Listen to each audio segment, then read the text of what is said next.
Hi everyone. I went through my record collection and I picked out a couple of LPs by the group Wire Train. So Wire Train is one of my favorite progressive new wave groups, and they're from San Francisco. It's basically four guys who met at San Francisco State University out on Holloway Avenue, and they formed this band called originally called the Renegades. And when they found out that another band had that name, they changed their band name to Wire Train.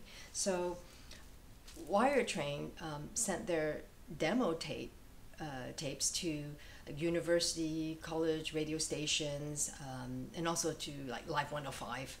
That's the Quake, the call letter KQAK, because that was really the only station at that time in the San Francisco Bay Area that was playing, new wave, progressive rock, indie music.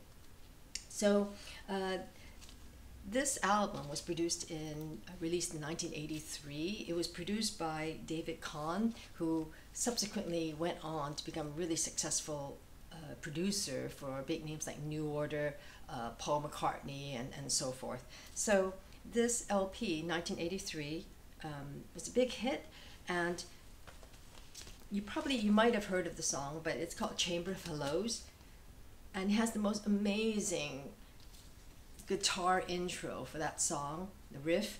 And I only learned recently that the guitar player, Kurt Herr, he had only been playing the guitar for a year before he joined this band. And keep that in mind if you hear that song. It's pretty amazing that, that song, that guitar riff is being played by someone who's only picked up the guitar for a year. So that's pretty amazing. There are 10 tracks on here. There are two other hits that came out. It's I'll Do You and Never. So this LP was really successful, and in 1984, Wire Train was the opening act for the Scottish band Big Country when Big Country went on tour in 1984.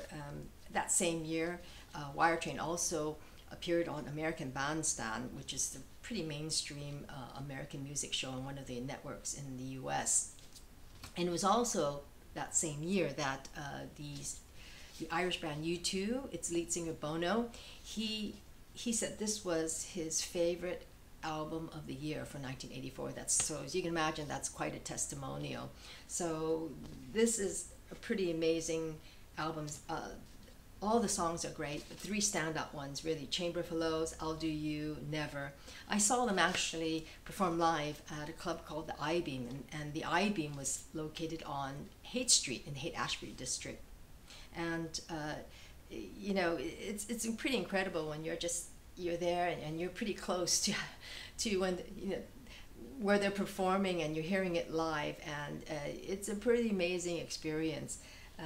So it's totally worth it going to the I-Beam, climbing up that long staircase and getting up to the lobby area, and then making your way to the dance floor or the stage. So I have to say that the I-Beam, every Monday night, they had a live music night.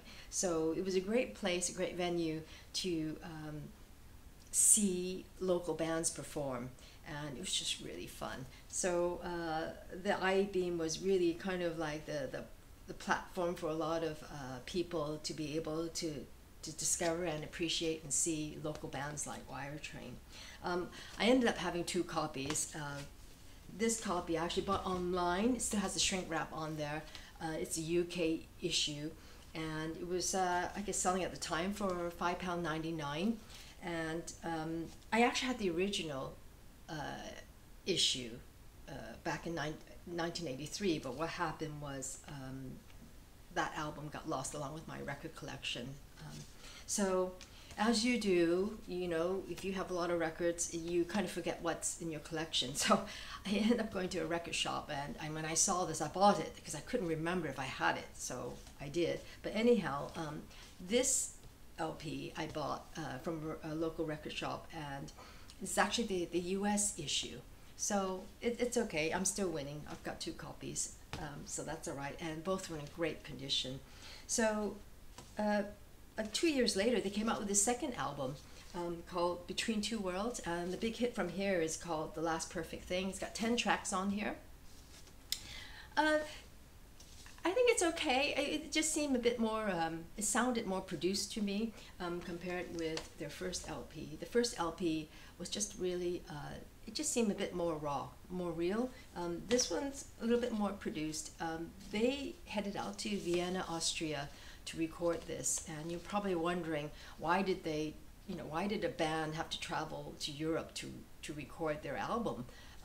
In fact, this was not uncommon back in those days, because it was actually just cheaper. It was cheaper to travel to Europe, to London or wherever, because you got better bang for your buck. You had more studio time to record your music, and it was just cheaper to do so. So Wire Train, this was produced, they headed out to Vienna, Austria, and I learned from a panel discussion about 415 Records, which actually signed Wire Train on, that this was recorded in a church in Vienna, so that's pretty cool. It's a good album. I'm glad I have it in my collection, but this is really my favorite, right? So this is their third album, and the hit song from here is called She Comes On.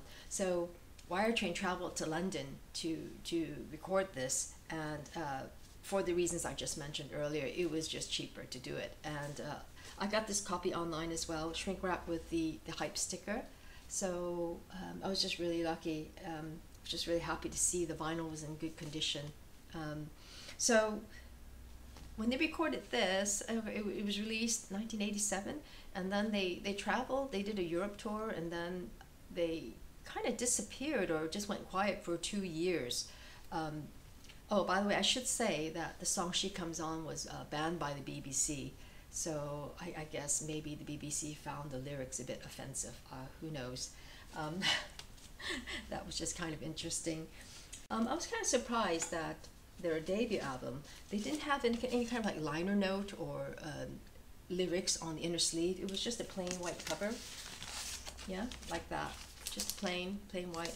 And then their two following albums actually had a printed inner sleeve with the lyrics. So I did some research on this, and I found out that basically the reason why some LPs have blank inner sleeves and some don't is that it was kind of generally believed by the record companies, number one, that it was actually cheaper just to have a plain white sleeve.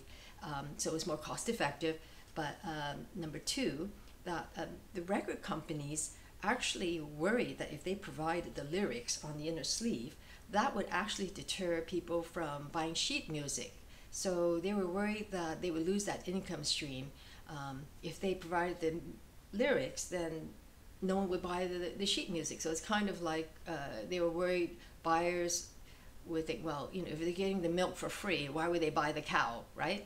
So that was kind of like the general perception. I think nowadays, or in mid to late 80s, 90s, the inner sleeves all came with liner notes and the lyrics, because I think probably the record companies realized that it was to their benefit. It was a way of also promoting their product to sell, and that was a bit of a bonus for music lovers too. So in the 1990s, Wire Train was signed on by MCA Records, and then it produced a self-titled album called Wire Train. 2 years later, they came out with another album called No Soul, No Strain, and it's very interesting because in 1990, CDs were really becoming popular. It was basically in the CD format, and then the LP format, it was basically issued in Germany for, I guess, the European market. So already that was a sign of things to come. They, meaning record companies, were already focusing on the CD market rather than the LP market. So, as we all know, LPs went into decline as CDs surged in popularity and sales. And they produced another album called Snug, and apparently, from what I could find online, MCA Records thought it was just, quote, too weird.